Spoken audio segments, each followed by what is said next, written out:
오늘 본문의 말씀은 열왕기하 9장 27절에서 37절까지 말씀입니다. 27절 유다의 왕 아하시아가 이를 보고 정원의 정자길로 도망하니 예후가 그 뒤를 쫓아가며 이르되 그도 병거 가운데서 죽이라 하매 이블라함 가까운 구르피탈에서 치니 그가 무기토까지 도망하여 거기서 죽은지라. 오늘 이렇게 아하시아라고 하는 이 인물은 어떻게 보면 이 아합의 가문과 굉장히 깊은 관계를 맺고 있죠. 이스라엘 왕 그 요람의 조카 손자 되는 이 유다의 왕 아하시아.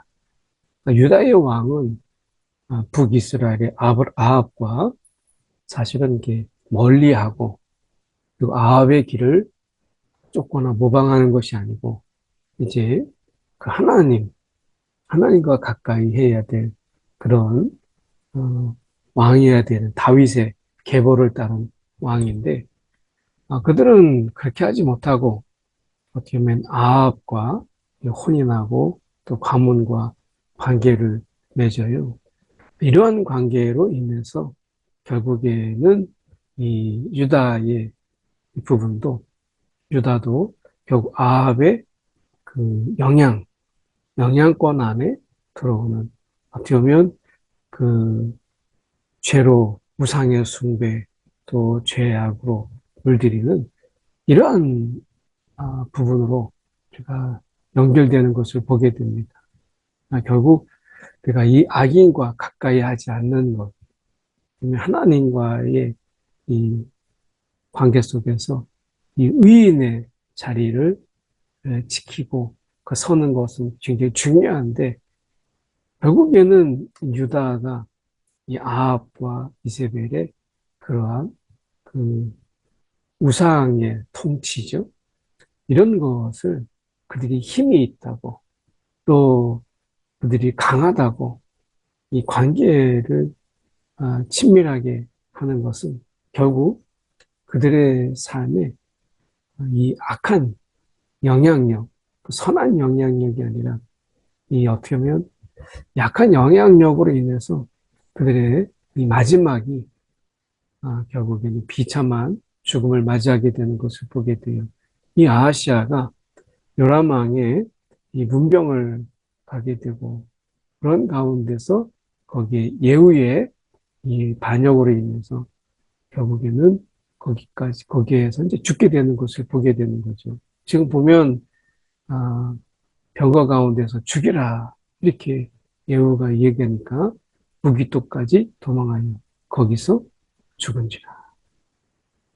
그의 신복들이 28절 그를 병거에 싣고 예루살렘에 이르러 다윗성에서 그들의 조상들과 함께 그의 묘실에 장사하니라. 이 조상들과 함께 그의 묘실에 장사하니라 라고 하는 이 부분 속에서 조상들과 함께 묘실에 장사될 만큼 그런 삶을 또 그런 길을 갖는가. 어떻게 보면 유다의 왕이라는 그 하나 때문에 이렇게 다윗성에서 그들의 조상들과 함께 묘실에 장사하는 이 죽음의 부분 속에서 어떻게 보면 그 은혜가 있었던 것을 우리가 보게 되죠. 오늘 우리가 주님 안에서 우리의 이 죽음이라고 하는 것은 하나님 안에서 은혜가 되는 죽음까지도 우리에게 하나님의 은혜가 있는 그런 삶을 그리고 우리 가운데 그런 삶으로 우리를 부르셨잖아요.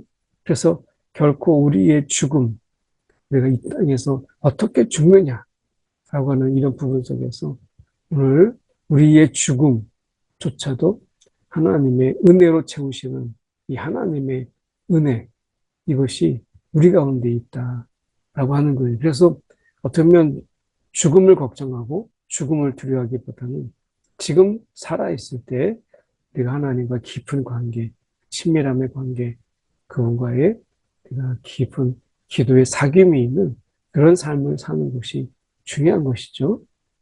아합, 아합의 아들 요람의 제11년에 아하시아가 유다의 왕이 되었었더라. 그러니까 뭐 이스라엘 왕이 유다를 알기를 우리가 얼만큼 가볍게 여겼겠어요.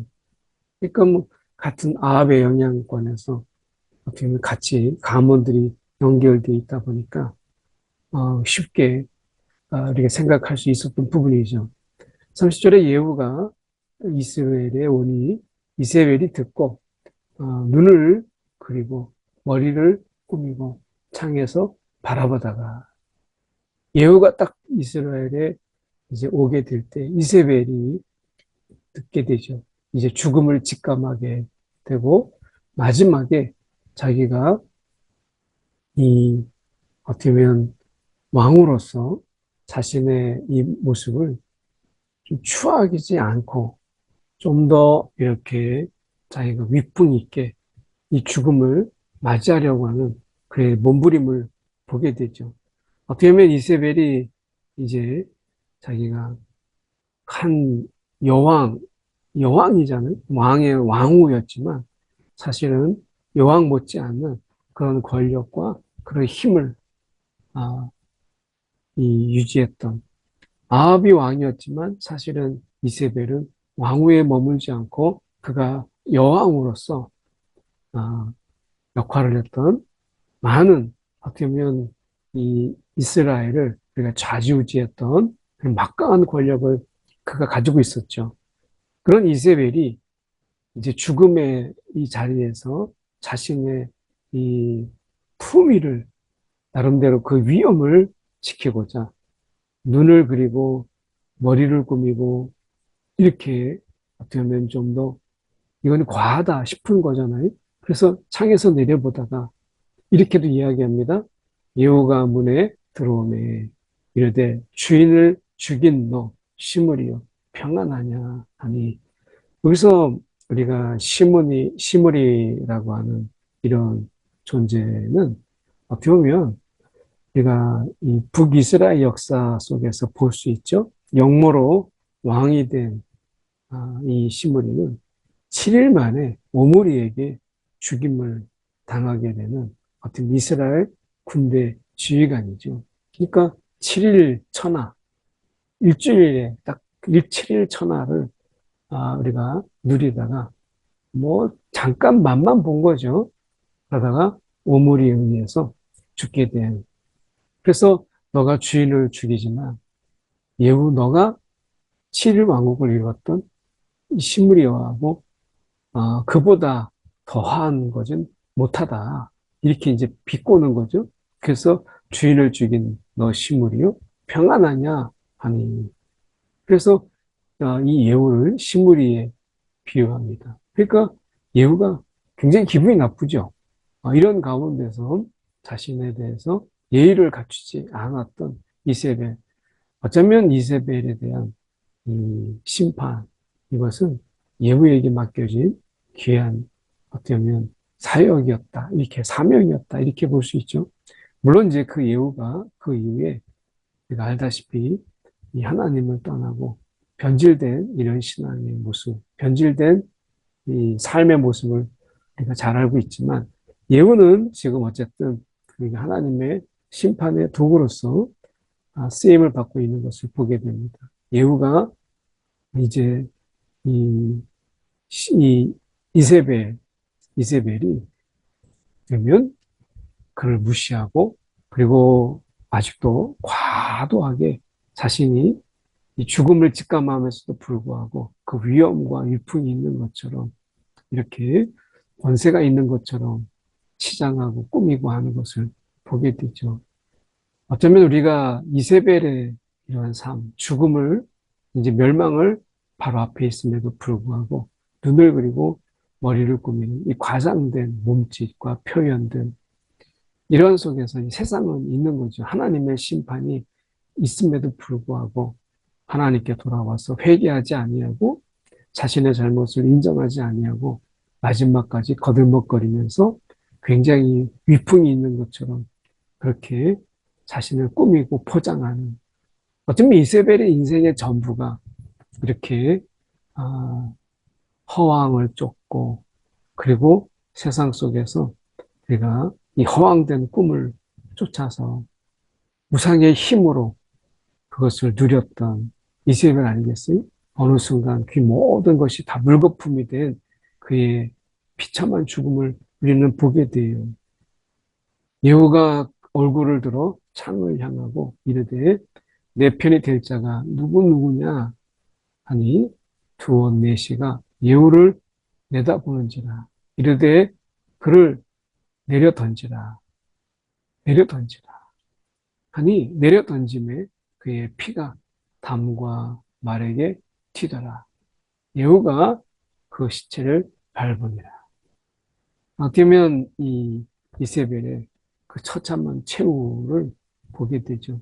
치장하고 그가 이렇게 과하게 화장을 하지만 그러나 그는 이제 그 비참함 속에서 어쩌면 자신의 그 비참한 말로를 아마 예측하지 않았을까요? 내려던짐에 그의 피가 말과 그리고 담에게 튀더라. 시체를 밟았다.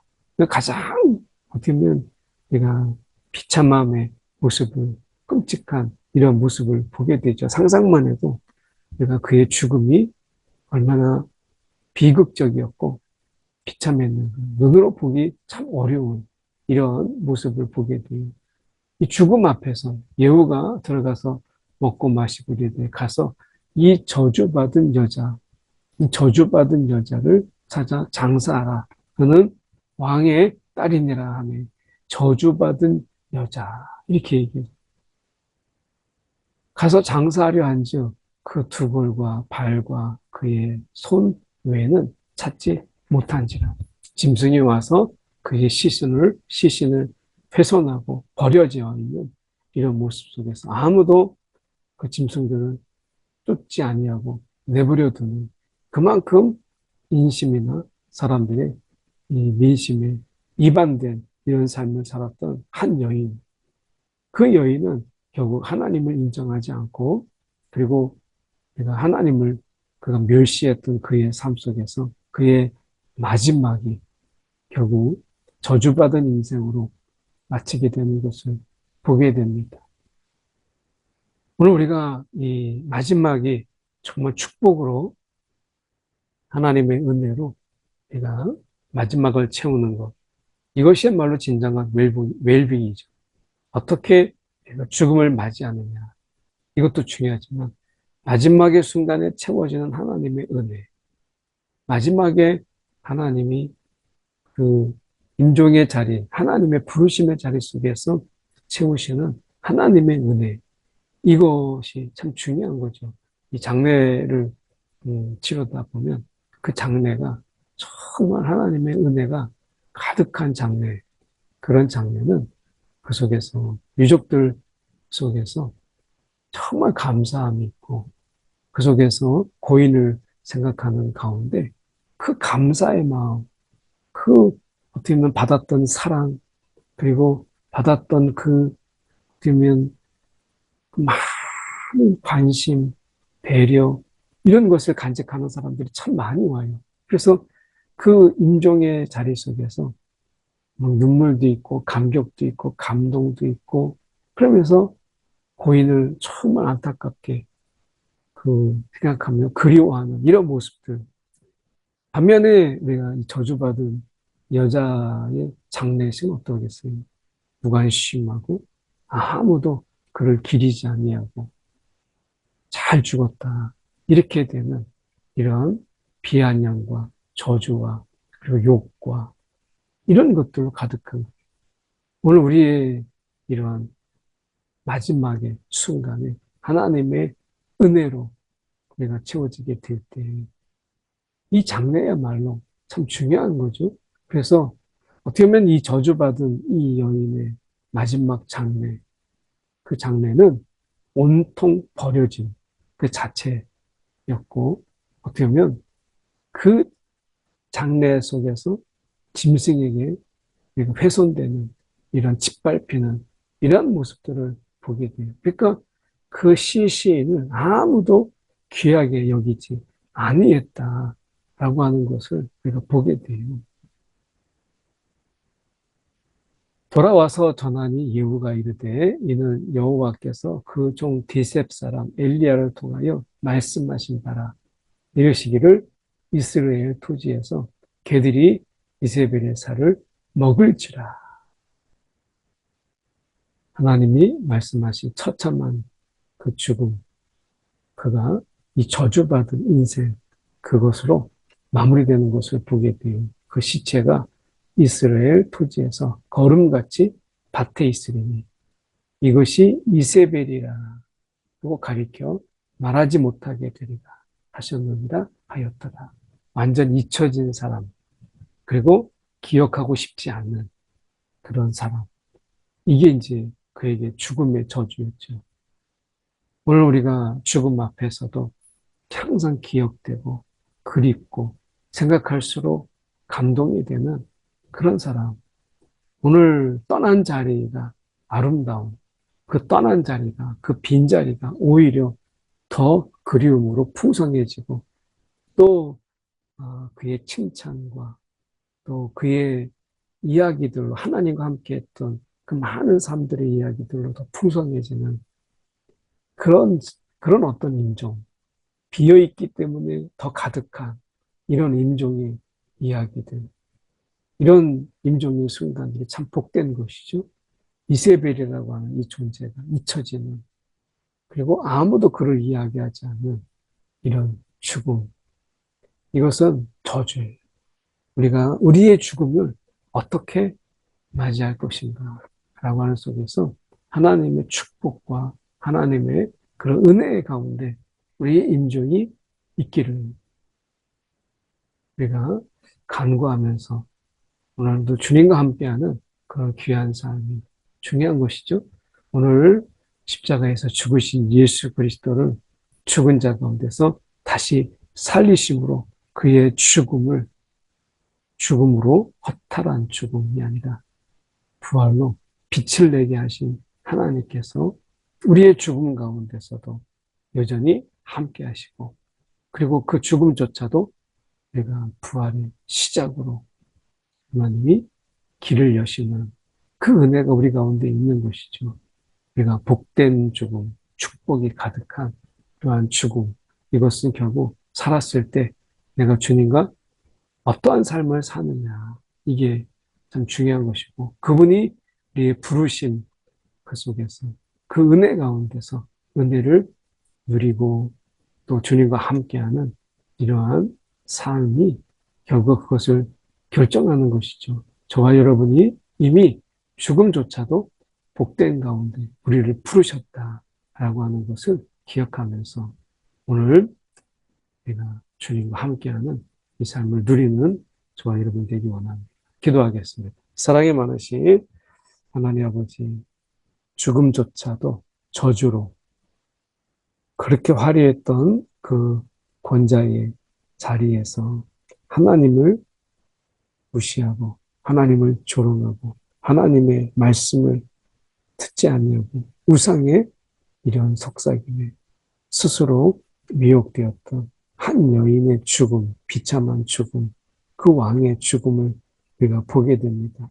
오늘 우리가 어떤 죽음이 준비되어 있는가, 오늘 주님 은혜 가운데서 우리의 죽음을 바라보게 하시고 하나님께서 우리 가운데 예비하신 그 은혜의 자리, 그 복된 자리를 하나님 내가 늘 기억하게 하여 주옵소서. 오늘 살면서 죽음을 함께 기억하는 지혜로운 우리의 삶이 되게 하여 주옵소서. 살아계신 예수 그리스도를 받들어 기도드립니다. 아멘.